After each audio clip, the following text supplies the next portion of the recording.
శ్రీ గురుభ్యో నమః.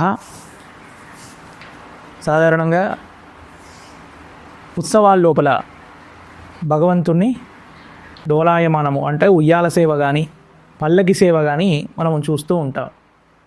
ఆ సేవ చేసిన అంత మాత్రం చేత ఒక కోతి ఏ విధంగా పుణ్యాన్ని పొందింది, ఏ విధంగా తరించింది అని చెప్పుకోవడానికి స్కాంద పురాణంలో ఒక చిన్న కథ ఉంది.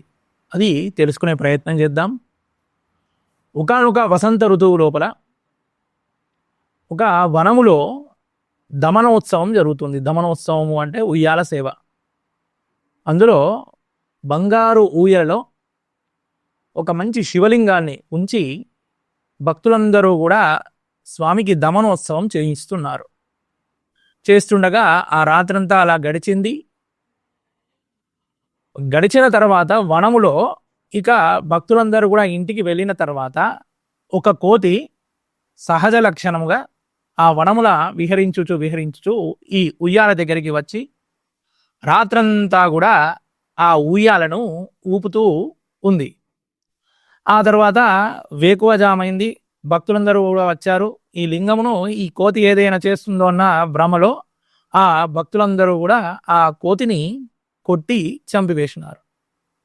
ఆ తర్వాత జన్మలోపల ఆ కోతియే కాశీనగరమున రాజకుమారుడిగా, కుశధ్వజుడు అనే పేరు గల రాజకుమారుడుగా ఆవిర్భవించి పుట్టి మళ్ళీ గత జన్మ స్మృతి అనేది కలిగి నేను దమనోత్సవం చేయించాలని రాజ్యం లోపల అనేక దమనోత్సవములు, స్వామివారికి ఉయ్యాల సేవలు అనేకంగా జరిపించి తర్వాత మానవ జీవితంతోనే అయినా శివైక్యము శివగణంలో ఒకరిగా కలిసిపోయాడు. కాబట్టి ఈ చిన్న కథ ద్వారా స్వామికి ఏ చిన్న సేవ చేసినా కూడా అది మనకు ఎంతో పుణ్యాన్ని కలిగించి మనకు జన్మ లేకుండా చేస్తుంది అన్న విషయం మనకి ఈ చిన్న కథల ద్వారా తెలుస్తుంది.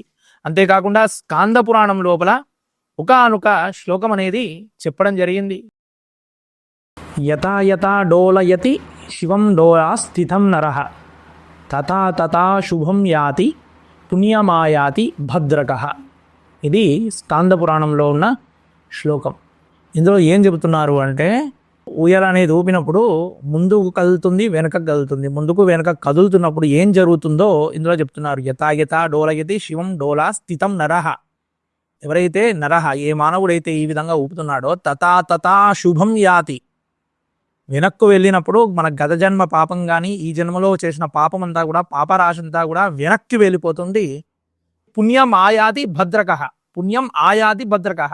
అది మళ్ళీ వెనక్కి వచ్చినప్పుడు ఆ వెనక్కి వెళ్ళిన పాపం అంతా కూడా గతించుకుపోయి ముందుకు వచ్చే పుణ్యరాశి అంతా కూడా మనకు ప్రాప్తిస్తుంది అని ఈ యొక్క స్కాంద పురాణంలో శ్లోకము. కాబట్టి స్వామి సేవలో ఏ చిన్న సాయం చేసినా కానీ చూసారా, కోతి కేవలం గత జన్మ లోపల అది రాత్రంతా మెలకువతో ఉండి ఆ బంగారు ఊయలలో ఉన్న స్వామిని ఊపినందుకు కుశధ్వజుడిగా కాశీరాజుగా జన్మించి స్వామి శివగణాల్లో ఐక్యమయ్యాడు.